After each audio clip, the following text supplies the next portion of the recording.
Good evening. Welcome to this slightly later edition of PMQs here on Sky News, where we'll be analysing and reviewing today's Prime Minister's questions in the House of Commons. Fact, this afternoon David Cameron managed to avoid the obvious, that is Charles Clarke's attack on the Prime Minister's leadership, but he still managed to launch his soundbite of the week. Isn't there a danger that the Prime Minister is just becoming the David Brent of Downing Street? Utterly redundant, he's just hanging around the office. Well, William Hague looking on like the proud father he is of that soundbite. And in a moment, I'll hear the verdicts on those performances from this week's political pundits. They are Alison Little of the Daily Express and the political filmmaker Michael Cockrell. And you can also post your comments on PMQs or any other political stories at My Online Diary. Go to Adam Bolton weblog at www.sky.com/Sky News. Click on the link. First, though, the highlights of today's PMQs in Parliament. When asked about the need to replace Britain's independent nuclear deterrent, the Prime Minister said last week at that dispatch box that he wanted the fullest possible debate and that a decision would be taken later in this Parliament. That afternoon, the Chancellor of the Exchequer went around saying he had made a decision and it would be announced later this year. Can the Prime Minister tell us what the Chancellor was up to? It was in the Labour manifesto, of course, that we are committed to maintaining the independent nuclear deterrent. I've also said myself that I think it's right that we should do so. There will be a decision taken in this Parliament. I can actually say to the Right Honourable Gentleman the decision will be taken later this year. It is important that Britain make sure that we defend our country properly. I believe an independent nuclear deterrent is an essential part of that. Come on. Well, the Chancellor did repeat what was in Labour's manifesto in his speech, but what he went round briefing was completely different. As the BBC's political editor put it, he said this: "I wish the Chancellor would use code and spin less and speak in plain English a little more. Then we could focus on the real debate." One of the things the Chancellor said was that there should be a vote. So can the Prime Minister tell us, in plain English, will the House of Commons have a vote on whether Trident is replaced? My right honourable friend, the Leader of the House, dealt with this at his questions last week, and what he said, which is absolutely right, is that we will of course consult the House fully. That will be the method of doing that will be announced at the time that we publish the white paper on this, but I can assure the Right Honourable Gentleman there will of course be the fullest possible debate. There would have to be it. I'm rather surprised he doesn't want to get up today and debate the policy he announced yesterday on the Bill of Rights. Since we're having a debate at long last on policy, I thought he might want to debate one of his. It's a simple enough question. The Chancellor wants a vote. The Education Secretary has said there ought to be a vote. Can we have a vote in the House? I've already explained that my right honourable friend, the Leader of the House, made clear the position last Thursday. That is the position. We will announce the means of consultation at the time we publish the white paper. And of course, we believe it's extremely important we have the fullest possible debate on this subject. But the Prime Minister is saying one thing and the Chancellor is briefing another. Isn't this part of a wider problem? Isn't there a danger that the Prime Minister is just becoming the David Brent of Downing Street? Utterly redundant, he's just hanging around the office. What we are doing is setting out the policies for the long-term future of the country. For example, a stable economy. For example, the New Deal to help cut unemployment further. For example, policies on childcare. For example, policies on pensions. The energy review will be published shortly. The NHS reform programme. Of course, all these are substantial policies for the future of the country. What happens to the Right Honourable Gentleman when he makes a policy decision? He's got one on foreign policy, to withdraw from the European People's Party. And then he finally announced a domestic policy, his own Bill of Rights, that was denounced by the chairman of his own Democracy Commission as xenophobic legal nonsense. I'm surprised when he's just announced a major change to the British Constitution, he doesn't want to get up and debate it. So come on, direction is about policy. Why don't we... I'm happy to debate our policies, I'm happy to debate his policies, I'm happy to have a policy debate. got two questions left. Let's debate policy.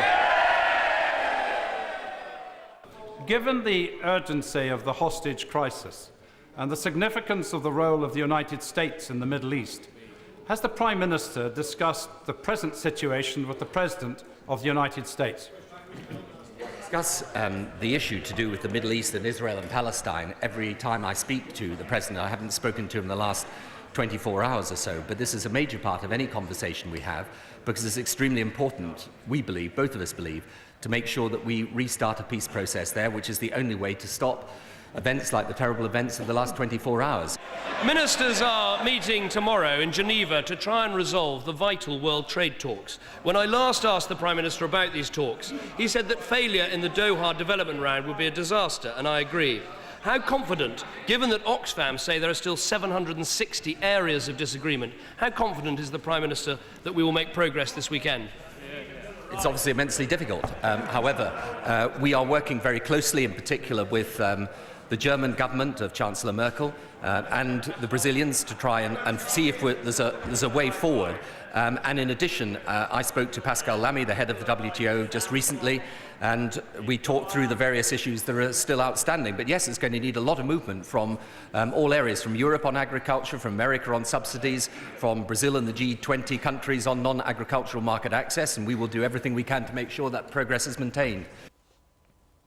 Well, that was PMQs, and joining me now are Alison Little, Deputy Political Editor of the Daily Express, and the political filmmaker Michael Cockerell. You may have caught up with his latest documentary, Every Prime Minister Needs a Willie, on BBC Two or BBC Four in the last week or so. Alison, how did you score that one? I scored that one, Blair 3, Cameron 2, Campbell 1. So the Prime Minister had the edge. Why? I think I like Cameron picked on good issues which made Labour uncomfortable. There were chinks in the armour, came up with a good joke, but I think Blair, as we saw there, I think he rallied pretty well and he got his lot cheering again and he got his swagger back. Michael, how about you? How do you see it? Same order, but I'm slightly more generous than Alison. Blair 4, Cameron 3, Campbell 2.5. Now, why was that in your view? Well, I thought that Cameron was doing quite well until his soundbite, and his soundbite was brilliant, but there was no question. So it suddenly was an open goal for Tony Blair to come back on that. I mean, bearing in mind that we have had, a close Blairite this week launching an attack effectively on the Prime Minister, saying he'd lost his direction and purpose, why didn't Cameron go for that?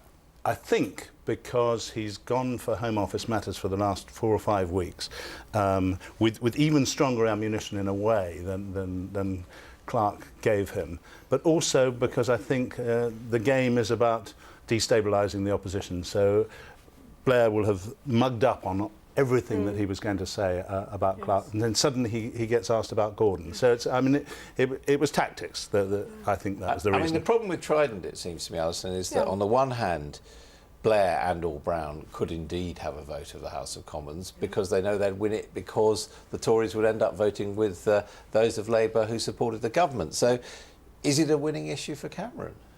I think when I looked at the Labour on the faces on the Labour benches, there were a lot of them. I mean, Jeremy Corbyn, good old left-wing. Yeah, but we know what Jeremy Corbyn thinks. Oh, I think there are others as well. I think it's quite a toxic issue for them, and they're very uncomfortable. They hate the idea that they might not get a vote, which people are now saying.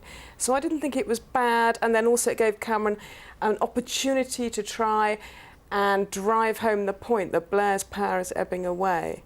And maybe, Gordon's going to be the one making the decisions. But who are we supposed to be? Every week, but who are we supposed to be listening to? So I didn't think it was a bad message. I quite like the David Brent joke. Once I'd worked out where he was going with it. We have heard it before from William Hague, I think. Your memory much better than mine.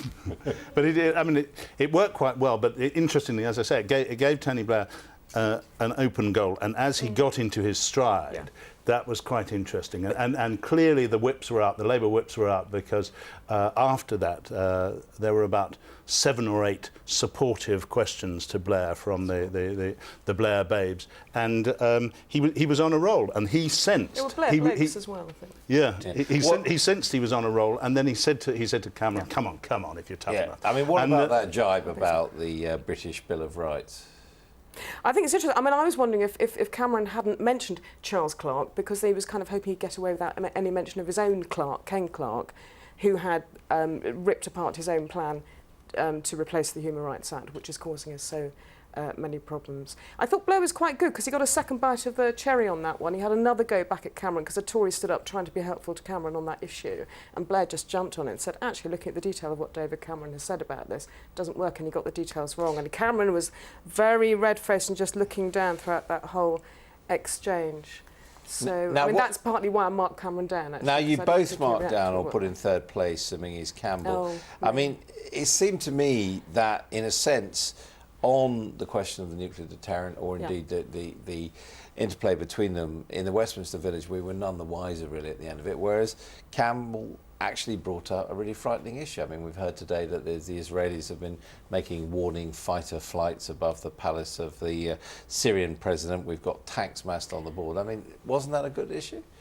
A huge issue, incredibly important and very scary, but in the theatre of Prime Minister's Question Time, and when there is a by-election coming up tomorrow in Bromley, South East London, where the Liberals, I mean, they can't win, I mean, the Tories going to win, but the Liberals are really hoping, you know, they'll knock Labour way back down. And by-election in Blaenau Gwent as well. And there's that as well. So you would have expected perhaps a leader of a party in that situation, you take a domestic issue and you want one that will resonate in the constituency. Yeah. But I think Ming is on the defensive. I think he's scared now of talking about domestic policy. Because if he talks about these grand issues, Middle East and so on, all Blair can say is, yes, it's terrible, and then we all get very scared. So it was also interesting he's on that. Scared on that. Sorry, he was also interested that Ming didn't even actually mention what it was about. He said the hostage crisis, and Tony Blair helped him out and said between it also struck me that he Yeah. had a great beginning, and then, you know, whether Blair's talked to George Bush on the phone about it, I mean, who gives a monkeys? I did wonder if Campbell was trying with that just to remind Labour supporters and Liberals how close Blair and Bush are, because that's sort of a bit uncomfortable. Now I must ask you about the chairman of B-Sky-B, Rupert Murdoch, who's in Australia at the moment. He's given an interview to The Australian, and when asked whether it's possible that he could back Cameron in 2009, and of course The Sun and The Times, he says, oh, yes. He then goes on to say that he thinks it'd be wrong for Gordon Brown to call a snap election because the British public shouldn't be cheated of the chance to assess the two. That, I suspect, Alison, is exciting a lot of your colleagues tonight. Yes, I think it probably is. I mean, they're working for the Daily Express. I mean, I might say, who's Rupert Murdoch?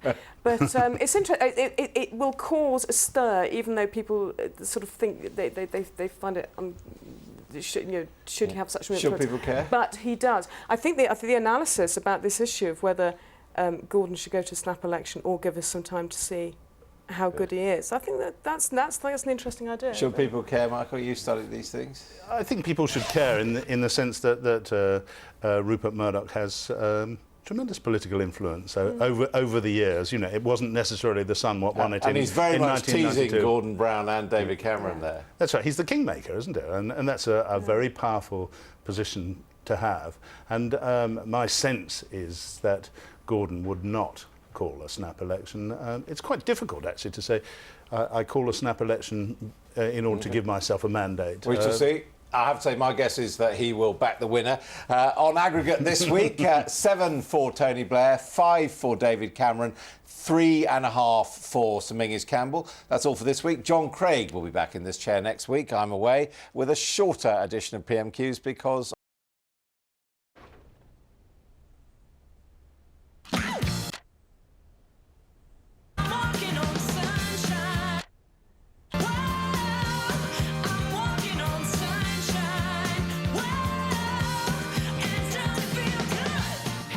Have you discovered the deliciously creamy taste of Onken Biopot?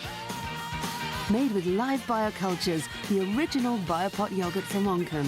Feel good. I'm a bit of a clean freak, and so perfect loo paper would be good. I think Lou Rose cleansing balm sounds very hygienic, doesn't it? Wow, that's going to be, it's about time too, really, isn't it? Feels kind of quilty. Yeah, no, very good. The first toilet tissue ever with a unique cleansing balm. New Lotus Freshness. Imagine doing the laundry in a circus. All these different costumes and stains, and the clowns are the worst. Removing stains on different colours and fabrics at different temperatures must be the ultimate challenge. Well, let's really make it tough. nice bit of gravy? Thanks a lot. Don't worry, this is brand new with new Vanish Oxy-Action Multi. Just one scoop takes away these multiple stains and the hassle of multiple colors, fabrics and temperatures. Great. All done in one go. New Vanish Oxy-Action Multi. Trust pink, forget stains. Also available in a handy pre-treat spray. There's a premiere taking place soon in homes all over the country. Movies 24, the new TV movie channel, is showing in your home from July the 1st on Sky. But don't dress up. Just relax and enjoy. Movies 24, the home of great TV movies. I'm starving. Who wants the meatballs? Me.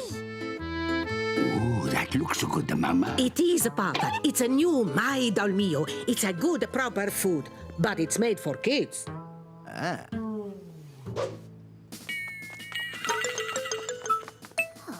Not so fast. Now go and write 50 times. My Dolmio is a proper food for proper kids. It's a My Dolmio. When's your Dolmio day?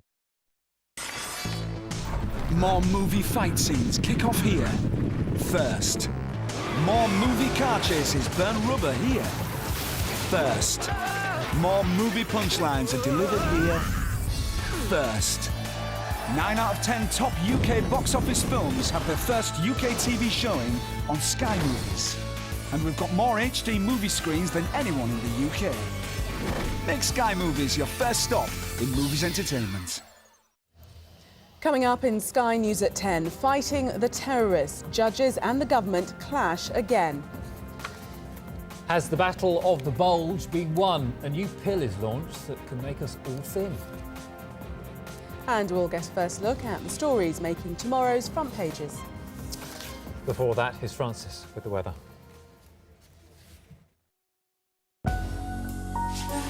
Mist.